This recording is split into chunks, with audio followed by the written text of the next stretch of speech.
ابو درداء رضی اللہ عنہ جو تھے نا، یہ انہوں نے شام کی طرف ہجرت کر لی. جب شام چلے گئے تو انہوں نے اپنے دوست، ان کے بڑے قریبی دوست ہیں سلمان فارسی رضی اللہ عنہ، ابو درداء اور سلمان فارسی یہ بہت قریبی دوست تھے. تو انہوں نے ابو درداء رضی اللہ عنہ نے سلمان فارسی کو لکھ کے بھیجا تھا، خط لکھا تھا کہ ہلم الی الارض المبارک، آپ بھی اس مبارک زمین کی طرف آ جائیں جو شام ہے، فلسطین ہے، بیت المقدس ہے، مسجد اقصی ہے، یہ بڑی مبارک زمین ہے. تو آپ بھی یہاں پر ہجرت کریں، بہت اچھی زمین ہے، یہ جہاد کی سرزمین ہے. تو سلمان فارسی رضی اللہ عنہ نے ایک بڑا اچھا جواب دیا تھا، بہت شاندار، جو جس پر ہم بات کریں، جس موضوع پر نا، اس سے متعلق. انہوں نے کیا کہا تھا؟ انہوں نے کہا تھا ان الارض لا تقدس احدا.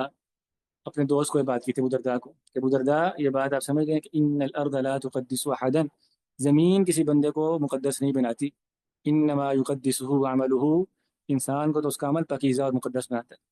یعنی آپ جو کہہ رہے ہیں نا کہ میں شام آ جاؤں اور وہاں آنا بہت اچھا ہے کیونکہ علاقہ بہت افضلیت والا ہے، تو یہ اصل بات نہیں. اصل بات یہ ہے کہ اگر میرا عمل افضل نہیں ہے، میرا عمل اچھا نہیں ہے، تو مجھے شام آنے کا کوئی فائدہ نہیں ہوگا.